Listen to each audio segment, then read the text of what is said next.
But yeah, are we ready to move into the much anticipated MCU Spider Man ranking? Yes. Yeah, we are. Yes. This is gonna be interesting. I thought this was gonna be a more cut and dry type of thing, but it's not for me.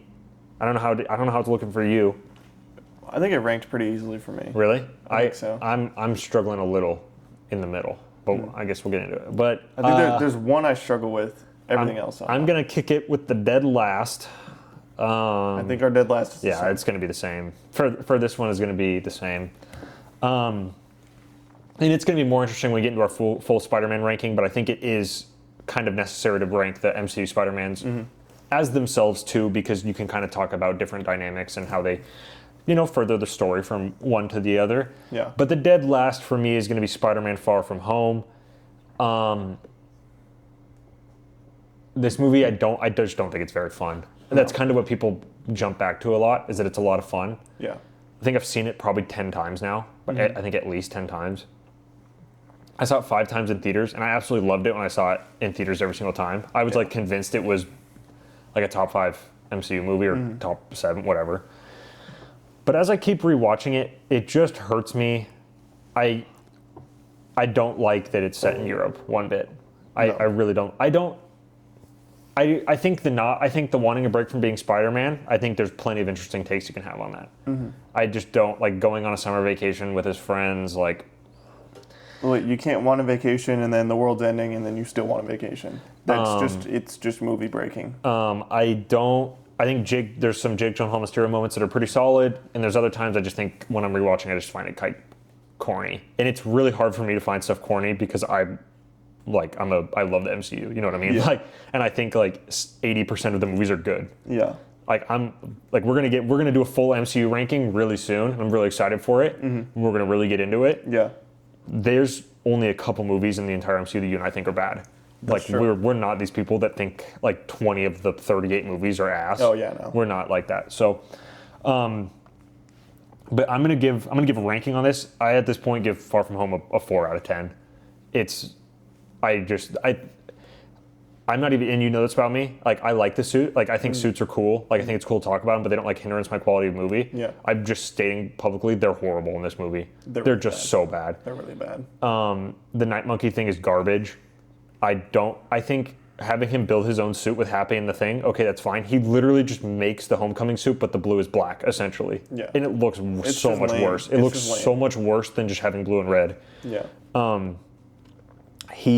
think a lot of there's some green screen moments, I just don't think it looks good. I think it looks like there's visual elements. There's visual elements that are good too, obviously when Mysterio's in it, playing the illusion on him. Yeah. However, when people talk about positives in the movie, that's kind of the only thing they talk about every time. Yeah. And I think that's an interesting scene. I think it would have been more interesting if they did a Uncle Ben grave instead of Tony, but I know that it's set right after Endgame. So, but I think fighting the drones is so lame. I just can't get over it. Yeah. Watching it, I just don't think it's that cool, to be honest. No. I think it's easy to just take it down to I just don't think the movie's fun. I don't think it's really that cool. I think that I think it regresses Peter's character from Homecoming. I don't think it carries him forward. Yeah. Like it should. And I flat out don't have a lot of fun with this movie. I think it's written pretty poorly. I think the visuals are way too up and down, and I don't like that it's set in Europe. No. And then to even add another layer, I don't like the Skrull Nick Fury stuff. I think that's so stupid. That part gets infinitely worse every time I watch the movie. I think it ages so bad. It goes nowhere. It's aged so poorly. Not all of that is the movie's fault, but it's just reality that seeing every time Nick Fury's on screen in the movie, I'm like, oh my god, stop. It's just agonizing for me. I think that basically sums it up. I mean, I could nitpick the entire movie if I wanted to. Again, I don't like that word, but all right, so I could pick apart the entire movie if I wanted to. But I'm gonna give it to you for a ranking and what your analysis is. I think I'd give it probably similar. Around a 4. I didn't actually think about No, that's fine. Just what jumps out. ranking. Just what your head. Yeah, probably around a 4, maybe a 3.5. I mean, like on a bad day, if I'm watching it, I'm really not in the mood. Like I might be a little harsher on it. Yeah. But I think it being in Europe is dumb. I think that the B plot being Brad is stupid. I think the joke where Ned and Betty become in a relationship is just not funny, and it drags the whole movie. And they really lean on that bit hard the whole movie. Well, and just to chime in, people like always reply like, "Well, that's what high school's like. There's quick relates." I don't care. I don't stupid. care. It makes the movie worse. Yeah, realism is always not always like something that benefits something. No. It's just dumb. Yeah. I think I love Jake Gyllenhaal. Probably my favorite actor. Mm-hmm. He's such a nothing in this movie. It's literally so disappointing. Yeah. Because I hate when movies do this too. Everyone knows he's the villain. There's no villain in the movie, in the marketing. Oh, I wonder if it's this gigantic actor that you hired to play a supporting role, a side character in a Spider-Man movie. Are you kidding me? A known Spider-Man villain. Yeah. Do you think I'm stupid? It would have been so much better if they let us know from the beginning that, like, okay, like, the audience knows Mysterio is a villain. Spider-Man doesn't know Mysterio is a villain. That's so much better. You can have so much fun playing with tension with that. Complete missed opportunity. Just stupid. Just a dumb creative choice. Do you want to talk about Barf? Go. I'll let you. Oh, yeah. It's just the whole, like, oh, this is, my project and I got fired. And my life's work. And my life's work. We all got screwed over by Tony Stark. Wah. Who cares? You created something. You worked for Tony Stark. You worked for Stark Industries. Go work somewhere else. Get another job. Are you serious? Yeah. This literally makes you a maniacal murderer? Are you... Like, come on. Like, come on. There's no way that set you off that hard. It's just so... The logic is so bad. Like, the movie takes you and makes you, like, stretches your, like, belief of what's going on to its limit. I hate the whole... its complete limit. The whole, like, Avengers level threat nonsense. And he's like, how does he know what Avengers are going to respond to what actions? Like, that is just so... And you don't know where they are. He has no way of knowing where they are. No, we'll freaking scroll in the fear off-world, busy, off-world. Yeah, the movie is riddled with plot holes like that all over the place. It's just so uninteresting. It's so uninteresting. Like, it's just dumb. Like, there's one line that really bugs me, and I'll just go over it quickly, but the Sokovia Accords, right? Everyone hates, like, the government hates the Avengers because people are dying when they fight, right? He literally says in the movie that casualties in the battle in London won't matter because he will put on a spectacle and defeat the monster in the end. Yeah. It's just not true at all. Like, he's like, everyone will love me because I'll defeat the monster. It doesn't matter how many people die. Let's up the casualty count. That literally directly contradicts the movie. Like, again, we mentioned this earlier. You have to do your homework if you're making an MCU movie if you want to reference other things in the MCU. Yeah. If you don't, that's fine. Don't contradict yourself. Don't trip over your own shoelaces. Mm-hmm. Like, it's stuff like that the whole movie. Yeah. And it is so distracting. Yeah. So, yeah, I could get into why that movie sucks, but it regresses his character. Mysterio's not a strong villain. Don't care what anyone says. The Mysterio illusions are cool, but in context, it doesn't mean anything. Mm-hmm. So nothing. Mm-hmm. It just happens. Yeah. There's no emotional connection to that scene. There's no completion of an arc or any challenging any characters. They're just visually, they're just cool scenes. But yeah, Far From Home's not good. It's just really bad. So yeah, I think the supporting cast is also the weakest in that movie. Like Ned is just like a goofy like best friend, and he sucks in that movie. Like, I hate Ned in that movie. He's just a goofy best friend, and they make him awful. He's unbearable. I could talk about. I could talk about too many scenes. We'll move on. Far From Home's terrible. If you guys want to see us talk about Far From Home in depth, I literally could talk about it for an hour straight. I just like, in a world where we could have got like a New York recovering from the Endgame thing, and like during the blip, the Osborns had like built this empire in New York City. They bought Avengers Tower. And they bought Avengers Tower, or even a different building. If you don't want to do that, that's fine. But then like Peter, who's reeling from everything because he was blipped away, has to deal with like these consequences in New York City Yeah, with and now there's deep-rooted crime. with Spider-Man villains, with the world that is just so much more interesting. Nobody was stopping you from doing that. No. You could have cast Jake Gyllenhaal as Norman Osborn if you wanted to. You could have still had Jake Gyllenhaal. So it's such a waste. It's such a waste. I think it's a huge. I agree. It's a huge waste. I'm going to take it to number 3. In between, this is where it's hard for me. Is between 2 and 3. I really don't know. It's almost like a tied for me at this point. Mm-hmm.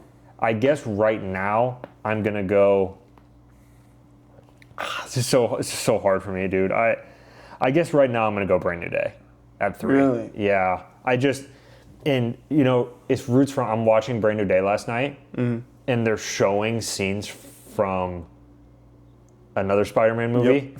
And I'm like, dude, that hit me so hard. Yeah. And it still hits me so hard. That one's emotional. I know exactly what you're talking about. The emotional roots in that movie run so deep. But as I already said, Brand New Day is a 9 out of 10 for me, which tells you the rest of these 3 movies are 9 out of. So this is not a knock on Brand New Day.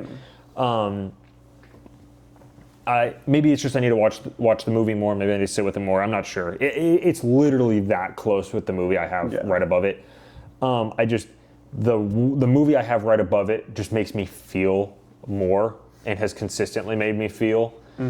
And I kind of need that with these stories and everything. And I can feel the stakes. So Brand New Day's great. We just talked about it fully in depth. I think it's an awesome movie. It just didn't get me emotional. It didn't make me feel those type of things. It's a great movie. I love it. I'm going to see it. I'm going to see it for a 3rd, 4th, 5th time in theaters. But yeah, I have it in 3rd right now. I do not have Brand New Day in 3rd. I have, and this is also tough. All 3 of these are incredibly similar in quality for me. The top 3. I put. This one was also tough. I think I have to put No Way Home there, and I think it's only because No Way Home has a couple things that I don't love. And the other 2, I just think the whole product is just really strong. I think that's fair. That's what I'm juggling right now. Yeah. Spoiler alert, but that's what I'm juggling. Yeah. And so I think with No Way Home, I don't love the stuff with Doctor Strange. Yeah. I really like Doctor Strange as a character, and I think his inclusion in the movie could have been a lot better. I know he's necessary there for the plot, obviously. Yeah. And I know it's not an easy thing to introduce and explain a multiverse. I understand that's difficult, but again, the reality is I'm going to judge the movie how it is and not, give it points because it was hard to do something. But, I mean, May's death scene, incredible. The talk on the rooftop with the other 2 Spider-Man, incredible. It's an incredibly special movie to me, obviously. The other 2 Spider-Man, like my childhood showing up in live action. I think The Spell, obviously, incredibly good, incredibly well handled. Obviously, with Brand New Day, they carried it over forward. I think the dynamic with MJ is the best in this movie. I think Ned is kind of a nothing in this movie again, unfortunately. So that's kind of another kind of negative. And I think sometimes the visuals in No Way Home are kind of funky. Yeah, they are. For sure. Kind of weird. Everyone talks about the Flash and the sewer grate thing, done to death. You know what I'm talking about? Well, yeah. Yeah. I think that gets overhated. Yeah. I just rewatched the movie last week. It's 2 seconds. Well, I just does it look good? No. I literally when I'm watching it doesn't. Yeah.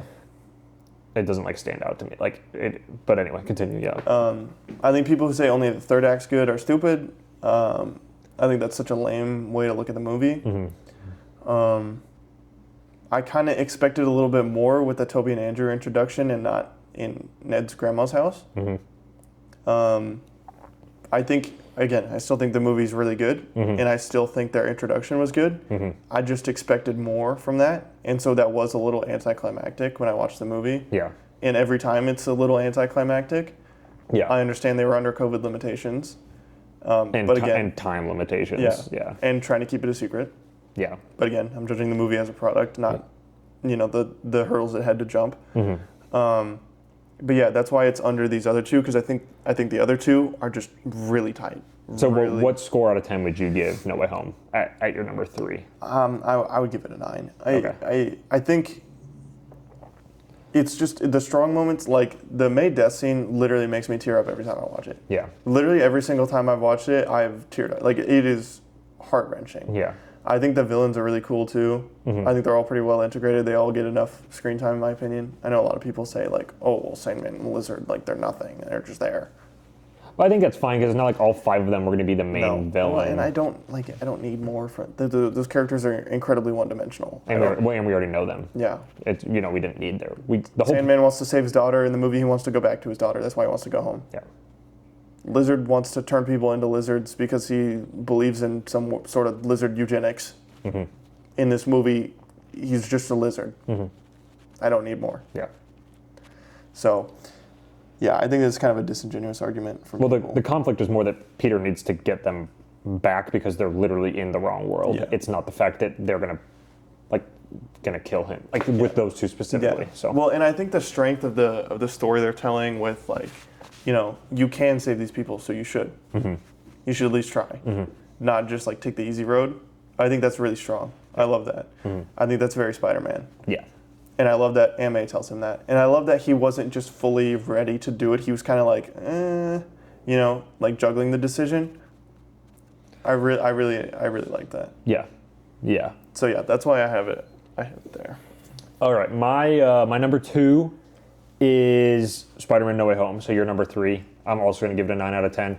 The reason I have this one above Brand New Day has absolutely nothing to do with Tobey and Andrew. It's not even a factor for me. Yeah. I like their inclusion, but it's I don't look at No Way Home and I like it more than Brand New Day, or just a smidge because of Tobey and Andrew. It really comes down to Peter evolving from this kid into having just this horrific life, everything taken from him. Yeah. And how that happens in one movie and how we see that evolve throughout the entire thing. And just, how you can look at so many points in your life and you're and you can pinpoint times where you felt like you had it all, and then you just a little bit later down the line you're God, this just sucks. It was all just ripped away from you. So I really like that. And then, as you mentioned, the May death scene I think is sensational. I had no idea that was gonna happen. I thought I was gonna be happy for sure. And the score in that scene. Oh my god. I'm gonna get to that a couple more times. Yeah. The score is fantastic. I think that's the best that Giacchino ever was. Not throughout the whole movie, but in these specific scenes I'm bringing up. Yeah. But I think the May death scene, the whole condo battle, I think it absolutely rocks. Yeah, it's really cool. It had me so locked in. I forgot that Tobey and Andrew were even going to be in the movie. Yeah, they were going to show up. I'm all over. I'm just. I think that's just sensational. I like the final fight with Tobey, Andrew, and Tom, but it's not the best thing ever. I think it's fun, but and then when he has to tell Ned and MJ that they're not going to know who he is anymore, and then the score just blares in, and you can just see the pain in all of them. Yeah. And Peter's realizing, and it's he knows what he has to do. He has to be responsible for his actions because he did this. Yeah. But it's just killing him. And Ned and MJ don't really understand it, but they have to listen. I mean, and the score is just absolutely humming. And then it happens. And then we get this end scene where Peter goes to the coffee shop and he's like, I can't. I can't. I have to be responsible. As Spider-Man, I have to be responsible. That's that's when May told me I'm gonna. And then, he restarts his life at 18 years old, and it's, it's grim, but he has to do it. And I think that's what. And so it's really those things those specific scenes all just made me feel so deeply and still make me do. And when I'm watching Brand New Day and they're showing those scenes on the thing and it's making me re-feel the things all over again, I'm like, oh my God, man. Just things like that. I love the epic, I love the emotional, I love stuff like that. So that's why it's just a smidge above. And maybe when I rewatch Spider-Man Brand New Day on Wednesday, I'll flip them. You know what I mean? Yeah. It's really, I give them both a 9 out of 10. Yeah, they're right there. It's not anything substantial between the two. If either movie was just a smidge different, and the ranking would be different. So that's why I have No Way Home at 2 and just a little bit above Brand New Day right now. Yeah. Obviously, my next one is Brand New Day. I like the way it looks so much. I mean, we already went into this a lot. I think the message is also really strong. The only things holding him back is the villain, and just like a little bit more spectacle, you know. And I don't think it has the most powerful narrative of like all of Tom's movies, you know. Yeah. But I still think it's really strong. Yeah. And that's why it's under, I guess, our number one. Spider-Man Homecoming. Homecoming. Oh my gosh, is this like the most underrated comic book movie of all time? I think it might be. I think it's the most overlooked comic book movie of all time for sure. Yeah, our number one is Spider-Man Homecoming. I give this movie like a 9.75 to 10. Just really basically in there. I think I only have a couple MCU movies with a 5 out of 5. Mm-hmm.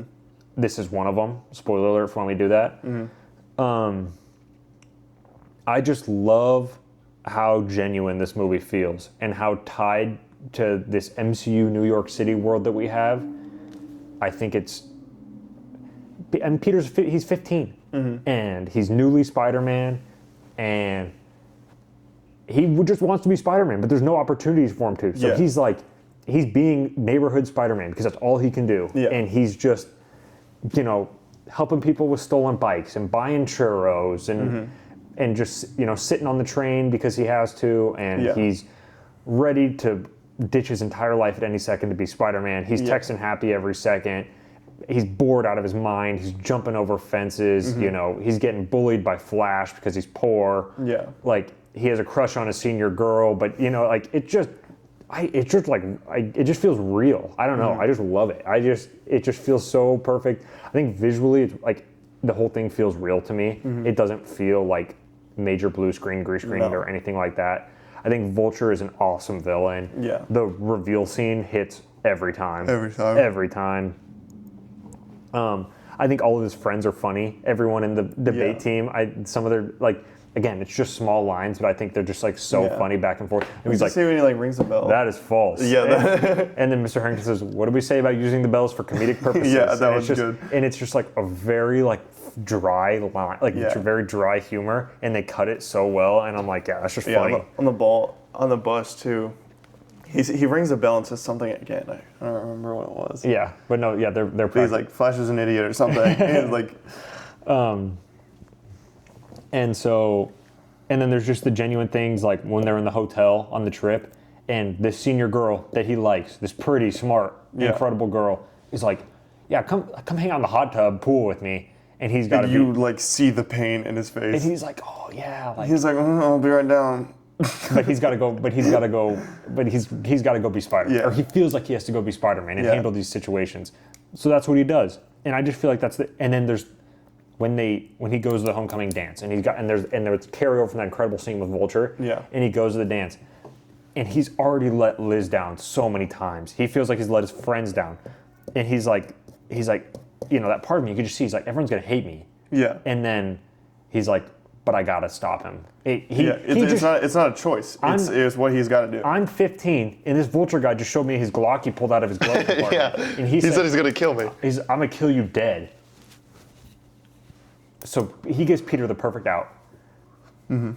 He's like, go have fun with my daughter. And it's tough because it's not like Vulture's out here killing anyone too. He's just stealing. He's breaking the law. He's doing the wrong thing. Yeah. Well, he's stealing and he's providing weapons to dangerous people. He gives this 15-year-old Peter Parker the perfect out to be like, you know what, I can look past this one. Because Peter, the whole movie, has been trying to get people to look at the Vulture. He's been trying the whole time. And he's like, oh yeah, he could easily just be like, oh, someone else will handle it. But he knows, if he leaves it out there, then people could die. And he could easily be like, I tried. I've tried the whole movie. You know what I mean? And he doesn't do that. He leaves the dance. He lifts up the lockers and gets his stuff. And then Shocker booms him on the bus. And then Ned comes out with the with the web shooter. With the no scope. and Peter's like, oh my God. Ned! Good. Oh my gosh. And then there's Ned when he gets busted in the computer lab. And watching porn. I remember when I watched that and my dad just leans over to me, he's like, that's so believable. And I'm like, Like, yes, Dad, that's the point.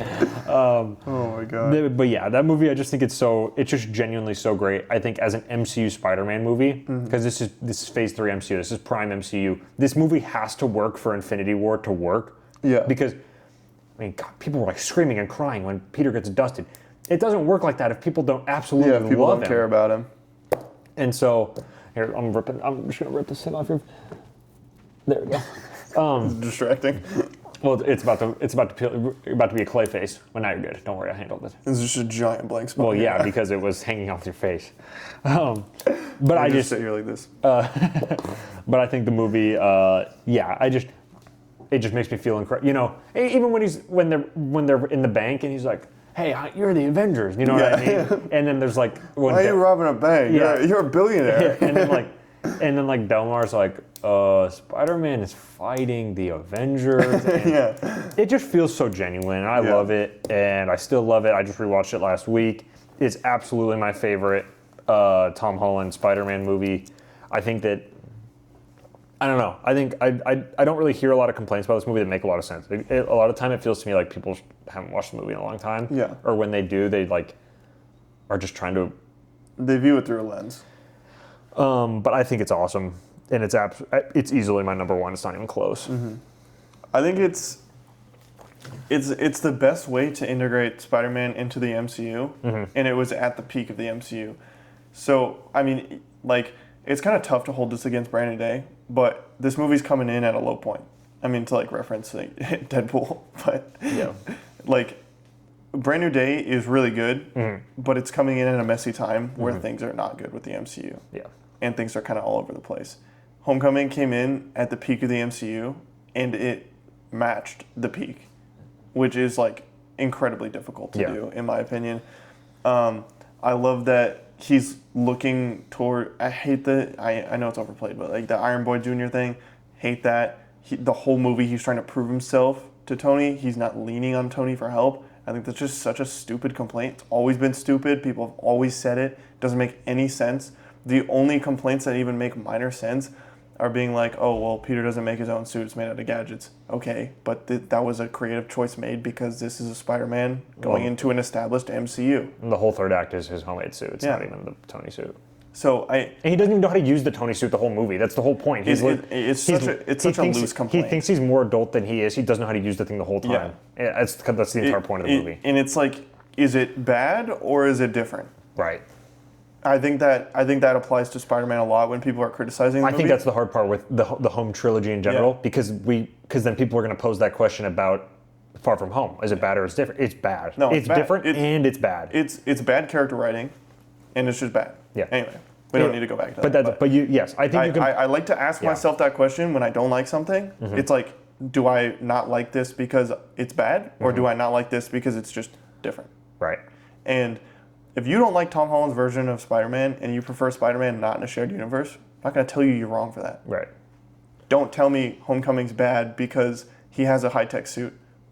That's just a plot detail. Well, it's just like, you can't say the movie's bad because of that. That's not a complaint. I don't like when that's not substantive at all. Because when people are like they only want one iteration of the character, so they'll see like Tom in Homecoming, and they're like, well, this is stupid because like Tobey made his own suit, and it's like, yes, this is not Tobey's universe. No. Like, I don't like when people are just like they only want like one version of a character. Like, it has to follow so many. Yeah. Well, and with Spider-Man, there's so much source material. There's so many different iterations. There's so many movies. There's so many shows. I think and you can apply the same thing to Batman, which I talk about all the time, and which is why I think that it's perfectly reasonable to like a lot of the different variations of Batman. Like, I think people are really weird, and I think people are weird about it with Spider-Man too. I think people should just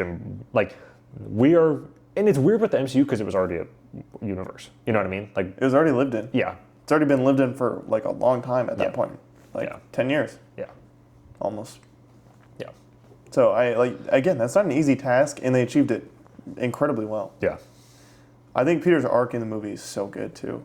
Just wanting more responsibility and more stakes, and then getting hit in the face with like, this is what it is to be a superhero at your level. Is this still something you want to do? And him never backing down from that. Well, and him realizing that he was being a naive child but also acknowledging that he's got to do what he's got to do. Yeah. Far From Home does the exact opposite of that. That's why Far From Home sucks. Yeah. I think, when people talk about the whole Tony Stark thing, he ends the movie by rejecting Tony Stark. Yeah, he ends the movie by saying, I don't want a suit upgrade. I would like to do what I've been doing. Like, he's like, I need to be this Spider-Man. There's like this level of like, I need to keep growing. Like, I don't know everything. I'm not ready for this. Yeah, exactly. Yeah.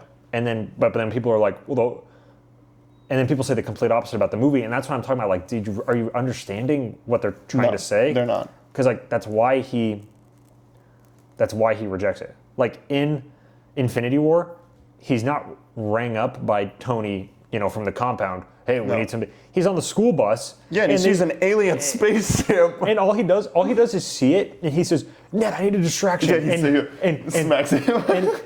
and I love the TikToks when it's like top 5 most lock-in moments of all time, and it's freaking Ned just like getting distracting. And what is?